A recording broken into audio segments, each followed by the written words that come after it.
Hello students, इस video में हम लोग देखेंगे क्लास 12 फिजिक्स चैप्टर 6 का कंप्लीट नोट्स। तो क्या नाम है? विद्युत चुंबकीय प्रेरण एवं प्रत्यावर्ती धारा है, ये चैप्टर 6 है।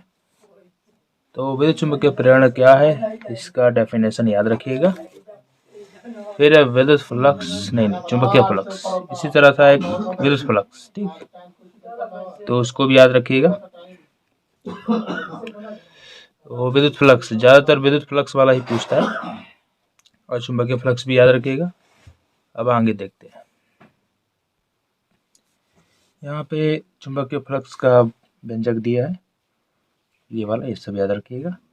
यहाँ पे ऐसे ही मात्रक इसका होता है वेबर, अभिमेय सूत्र होता है ml2T-2A-1।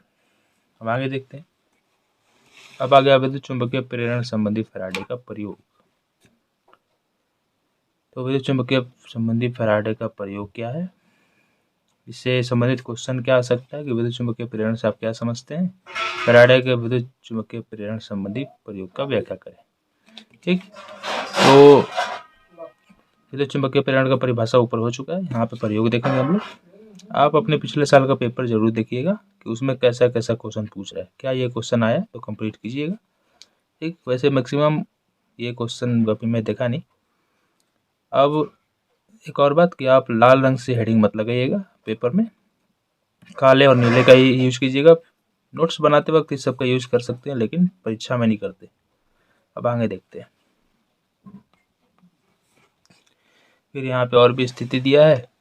फिर प्रथम नियम आ गया, फैराडे के चुंबकीय प्रेरण संबंधी नियम। प्रथम नियम क्या है और ये द्वितीय नियम। अब आगे देखते हैं। यहाँ पे और भी है, लिख लीजिए।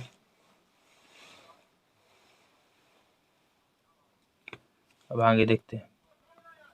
यहाँ पे इसका व्यंजक आ गया, इसको याद रखिएगा व्यंजक को, या नहीं भी याद रखने तो कोई खास नहीं है ये। और लेंज का नियम वीवीआई है, इसको कंप्लीट कर लीजिएगा। और आपका एग्जाम आया है तो आप वीवीआई पॉइंट्स को ही कंप्लीट करके जाएं। यहाँ से क्वेश्चन क्या पूछ सकता है कि विद्युत चुंबकीय प्रेरण संबंधी लेंज का नियम लिखिए और समझाइए, या नियम लेंज का नियम ऊर्जा संरक्षण नियम के अनुकूल है, इसको भी समझाइए। तो वही लेंज का नियम लिखना है और लेंज के नियम की व्याख्या कर देंगे, वही हो जाएगा। केवल लेंज का नियम पूछेगा तो केवल ये वाला लिख दीजिएगा, हो जाएगा। अब आगे देखिए। अब इसके आगे देखते हैं। यहाँ पे लिखा है, सबको देख लीजिए।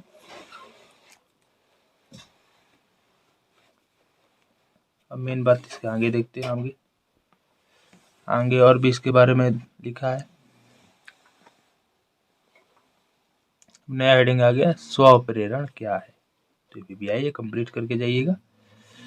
और फिर है स्व प्रेरण गुणांक या स्व प्रेरकत्व, इसको भी कंप्लीट कर लीजिएगा। आगे देखते हैं। यहाँ पे जो भी लिखा है उसे नोट कर लीजिए। आगे देखते हैं। अब इसके आगे यहाँ पे थोड़ा और है, फिर आगे यहाँ पे व्यंजक आ गया है इसका, और यहाँ पे इसका मात्रक दे रखा है, ये सब कंप्लीट रखिएगा मात्रक, बीमीय सूत्र। आगे देखते हैं। यहाँ पे परिभाषा दिया है स्वप्रेरण गुणांक, स्वप्रेरण हेनरी। अच्छा, स्वप्रेरण गुणांक 1 हेनरी होता है, 1 हेनरी का परिभाषा दिया है। ठीक, अब आगे देखते हैं। अब अगला हेडिंग है या क्वेश्चन कर करके ही सारे फिजिक्स का पेयर बनाया गया है नोट्स। एक समतल कुंडली के स्वप्रेरकत्व का व्यंजक निगमित करें, कीजिए और बताइए कि यह किन किन कारकों पर निर्भर करता है। तो ये क्वेश्चन आप देख लीजिएगा अपने क्वेश्चन बैंक में कि पिछला साल ही आया है कि नहीं आया। ठीक, अब आगे देखते हैं इसका। यहाँ पे सारा डिटेल में यहाँ पे लिखा गया है, बहुत ही आसान शब्दों में लिखा गया है। अब आगे देखते हैं। यहाँ पे इसका आंसर आ गया। अब अगला है नया क्वेश्चन, ये हेडिंग कहिए, एक परिनालिका के स्वप्रेरकत्व का व्यंजक कैसे निकालते हैं। तो देखते चाहिए इसका आंसर। अब इसके आगे देखते हैं। यहाँ पे ये इसका फाइनल व्यंजक आ गया, फिर कुछ विशेष स्थिति में एक और व्यंजक है, फिर निर्भरता दिया, फिर आगे देखते हैं। अब आगे आ गया अन्योन्य प्रेरण। तो ये पूरा का पूरा VBI है। अन्योन्य प्रेरण का परिभाषा, इसका मात्रक, विमेय सूत्र, यही वाली बात है। पूरा का पूरा VBI है। ठीक, इसको कंप्लीट करके जाइएगा एकदम। और आगे देखते हैं। केवल परिभाषा पूछ देगा तो केवल ऊपर परिभाषा लिखिएगा।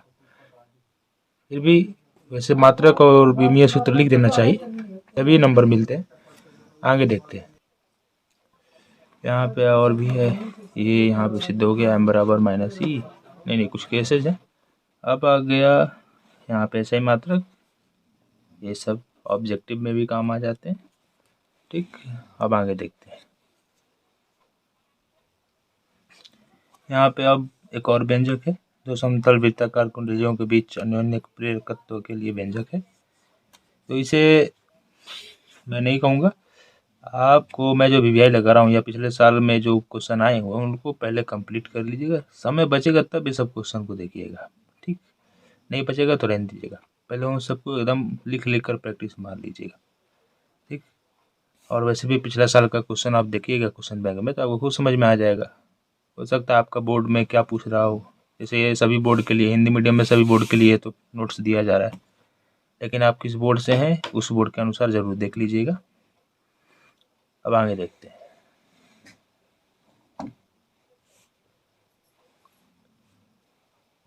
यहाँ पे इसको सिद्ध किया गया। अब आगे यहाँ पे प्रभावित करने वाले कारक दिया है। अब आ गया नया हेडिंग, भंवर धाराएं क्या है, ये कैसे उत्पन्न होता है। भंवर धाराएं का सूत्र निकाल ले। भंवर धाराओं का हानि को रोकने का उपाय, हानि रोकने का उपाय। अच्छा, हानि को रोकने का उपाय है या भंवर धाराएं का उपयोग, ये सब पूछ सकता है, तो ये सब याद रखेंगे। अब आगे देखते हैं। इसके आगे परिभाषा मिलेगा आपको। यहाँ पे परिभाषा दे रखा है, फिर आगे भंवर धाराओं के लिए सूत्र की स्थापना है, यहाँ तक। अब इसके आगे देखते हैं। यहाँ पे भंवर धाराओं का प्रायोगिक प्रदर्शन है, इसमें प्रयोग 1। और यहाँ पे चित्र बनाना है, तो क्या बनेगा नहीं बना है आप बना लीजिएगा। इसमें प्रयोग जो लिखा है उसके आधार पे देख के या किताब में से देख लीजिएगा, छूट गया बाय मिस्टेक या रहन दीजिएगा, कुछ मत कीजिएगा। अब प्रयोग दूसरा है, यहाँ पे चित्र बनाया है। अब आगे देखते हैं। यहाँ पे भंवर धाराओं की हानि दे रखा है, फिर भंवर धाराओं का उपयोग भी दे रखा है। अब इसके आगे नया हेडिंग आ रहा है, दो लंबी समअक्षीय परिनालिकाओं के बीच अन्योन्य प्रेरकत्व, परिकत्व लिखा है, प्रेरकत्व होगा, प्रेरकत्व के लिए व्यंजक। मान लीजिए दो परिनालिका एक दूसरे के समांतर रखे हुए हैं, ठीक, समान अंतर पे से कई साथ, तो उसके लिए व्यंजक क्या होगा, इसको देखते हैं आगे। यहाँ पे फिगर दे रखा है, फिर इसको सिद्ध किया गया है, शर्त 1। अब आगे देखते हैं। फिर शर्त 2, इसके आगे, और यहाँ पे फॉर्मूला दे रखा है इम्पोर्टेंट, ये सब याद रखिएगा। ये सभी फॉर्मूला ये सब याद रखिएगा। ठीक, अब इसके आगे देखते हैं। यहाँ पे और भी दे रखा है फॉर्मूले, इन सबको याद रखिएगा। अब आगे देखते हैं। अब जितने भी पीछे आपने फॉर्मूले देखे वो सब इस न्यूमेरिकल्स को बनाने के लिए बताया गया, ताकि ये न्यूमेरिकल्स आप बना पाए। तो अब न्यूमेरिकल चालू हो गया है, देखते जाइए इसका सॉल्यूशन।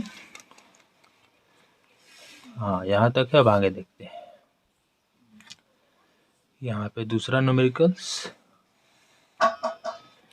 वैसे बोर्ड एग्जाम्स में ज़्यादातर थ्योरी पूछते हैं, तो आप थ्योरी जरूर कंप्लीट कर लीजिएगा। अब आगे देखते हैं। यहाँ पे क्वेश्चन नंबर 3।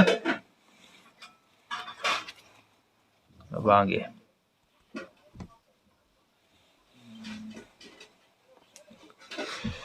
फिर अगला क्वेश्चन आ गया, इसका आगे सॉल्यूशन देखेंगे।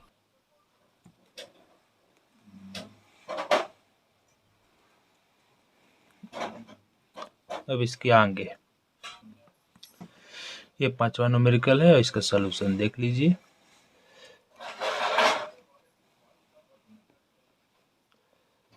पहले जो वीवीआई लगाया गया उसको पहले पूरा कंप्लीट कर लीजिएगा, ठीक।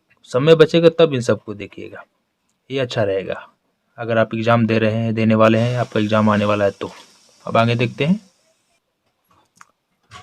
6वां, फिर 7वां न्यूमेरिकल, अब इसका सलूशन आगे।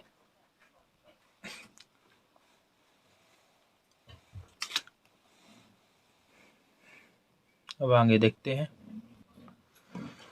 अब अगला क्वेश्चन 8 है।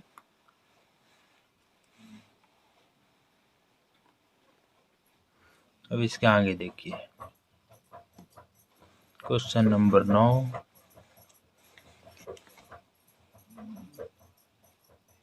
अब इसके आगे फिर 10वां क्वेश्चन आ गया। अब आगे देखते हैं 11वां क्वेश्चन। अब आगे और ये लास्ट 12वां क्वेश्चन, इसका सलूशन यहाँ तक है, यहाँ से ख़त्म होता है ये चैप्टर। अब अगले वीडियो में हम लोग अगला चैप्टर देखेंगे।